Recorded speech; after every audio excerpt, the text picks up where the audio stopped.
Hello friends, बरायबाय Bodo Job Info official YouTube channel आसा खालामो बयबो नोंथांमोना मोजां दङ।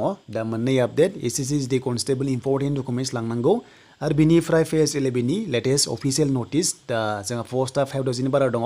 बेनिफ्राय GDआव जोंहा 50000 नि बारा जाबाय। थ' गोबां चान्स मोनसिगोन नोंथांमोना फिजिकल टेस्टआव थांनो थाबैनो मोनसिगोन आरो काट अफ एग्जामनि थाबैनो फैसिगोन जानो हागौ लास्ट उइकआव फैगोन बायदि जाना दङ। एन्ड बेनिफ्राय नोंथांमोना एप्रिल लास्ट उइक बेनिफ्राय मेआवहाय फिजिकल टेस्टखौ होनो मोनगोन बायदि जाना दङ। स' बे फिजिकल टेस्टआव थाङोबा मा इम्पर्टेन्ट डकुमेन्ट्सखौ लांनांगोन जों बेखौनो डिसकास खालामगोन। दा फैबाय जों अफिसियेल वेबसाइटआव SSC निफ्राय लेटेस्ट अफिसियेल नटिस फैदों बेखौ डिटेल्सखौ होनो आखायाव लाबाय। दा बेनो जाबाय Phase 11 जायफ्रा 10 पास जाबाय नोंथांमोना एप्लाइ खालामनो हायो आरो बिनि मोनसे अफिसियेल नटिसआ बेनो जे नोंथांमोननि बे अफिसियेल नटिसआ जाहैबाय लास्ट डेट। दा लोगोफोर लास्ट डेटआ बारायानो बेखायनो अफिसियेल मोनसे नटिस रिलिज खालामबाय जे जायफ्रा Phase 11 आव एग्जाम होनो थांगासिनो दङ बिनि लास्ट डेटआ अनलाइननि लास्ट डेटआ 27 मार्चसिमल'सै। स' बिनिखायनो नोंथांमोना थाबैनो खालामदो आरो एग्जामा थाबैनो जागोन नोंथांमोना एप्रिलावनो एग्जाम मोनगोन नालाय। स' 10 पासनिफ्रायनो हौवाफोर हिन्जावफोर पस्ट लाइ पस्टआव नोंथांमोना एलिजिबल जायो। स' बिनि बागै डिटेल्स भिडिअ दंखायो डिसक्रिपसनाव नोंथांमोना बे Phase 11 नि बागै मोनगोन। स' बिनिफ्राय जुदि कनस्टेबल इम्पर्टेन्ट डकुमेन्ट्सआव नोंथांमोना मा लांनांगौ गोबां कुइसन जागासिनो दङ आरो लेटेस्ट 50000 भेकेन्सिस जाबाय जों बेखौबो नायनोसै फैदो। दा लोगोफोर SSC कनस्टेबल अफिसियेल नटिस होदोंमोन ना बेनो जाबाय भेकेन्सिया बारायबाय दा 50000 बारा जाबाय। स' नोंथांमोना जाहाथे बेखौहाय मोजाङै नायो एन्ड बेनिफ्राय नोंथांमोननि माखासे 10 पासनि इम्पर्टेन्ट डकुमेन्ट्सआ मा लांनांगोन थ' बे गोबां कुइसन जागासिनो दङ। दा बिदिब्ला जोंहा PRC दंना गैया अके PRC नोंथांमोननि PRCआ मा एन्ड लोगोसे स्टेट डमिसाइलआ मा।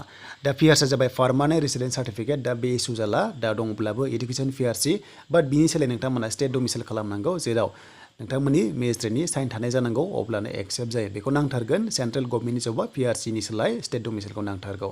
स' बिनिफ्राय जुदि एडमिट गैयाब्ला मेट्रिकआव बार्थ सार्टिफिकेट जुदि नोंथांमोना दङब्ला लांनो हागोन जुदि एडमिटआव बार्थडे गैयाब्ला बार्थ सार्टिफिकेट लांथारनांगोन नोंथांनि जोनोम सार्टिफिकेट लांनांगोन अब्लानो जायो। स' बिनिफ्राय 10 पासनि गासैबो सार्टिफिकेट डकुमेन्ट्सखौ लांजोबनांगोन जेरै मार्कशिट थायो एन्ड बेनिफ्राय सार्टिफिकेट थायो बेखौ लांजोबथारनांगोन। बेनिफ्राय एक्सट्रा होनोबा कास्ट सार्टिफिकेट लांनांगोन एन्ड PRC नांथारलाया बिनि सोलाय स्टेट डमिसाइलानो जायो। बेनिफ्राय फट'कपिस नोंथांमोननि फट' लांजोबनांगोन गासैखौबो जेरेक्स कपि खालामनानै नोंनि सेल्फ टेस्ट होनांगोन अब्लासो एक्सेप्टेबल जागोन नङाबा जानाय नङा अके। दा बेफोरनो इम्पर्टेन्ट बेनिफ्राय गावबुरा सार्टिफिकेट नांलाया SSC आवहाय जास्ट नोंथांमोननि फरायनाय बेनिफ्राय PRCनि सोलाय स्टेट डमिसाइल थाबानो जायो एन्ड बेनिफ्राय बार्थ सार्टिफिकेट लांदो एन्ड बेनिफ्राय नोंथांमोननि कास्ट सार्टिफिकेट लांदो एन्ड बेनिफ्राय दाखालि एग्जाम लिरनाय एडमिट जेराव सिल स्टाम्प दङमोन बेखौ लांथारनांगोन अब्लासो नोंथांमोनाहाय बेहाय एक्सेप्ट जानायनि चान्स दङ। स' बेखायनो बे एग्जामनि एडमिटखौ नोंथांमोना लांबानो जाबाय जाहाथे नांगौ जायो आरो बेखौ नांगौ होनखायो SSC आव। दा नोंथांमोननिया जायखिजाया रिलिया जाथारसिगोन थाबैनो दा बेनि सिगां काट अफ फैगोन आरो जायफ्रा काट अफ थाङो स' नोंथांमोना थांबानो जाबाय आरो जायफ्रा काट अफआव खम मोनदोंमोन अब्लाबो क्वालिफाइड जादों नोंथांमोनाबो चान्स थायो मानोना मेडिकेल टेस्ट दङ रानिं दङ बेयाव जायफ्रानोखि मोजां नाम्बार मोननाय बिथांमोनाबो डिसक्वालिफाइड जानायनि चान्स थायो। बेखायनो सानै हय जाहाथे बयबो खम नाम्बार मोननाय बुरजा मोननाय जाहाथे रिलिखौ मोजां होयो आरो मेडिकेल टेस्टआव जाहाथे पास जायो। दा बेनोमोन लोगोफोर SSC निफ्राय अफिसियेल नटिफिकेसन Phase 11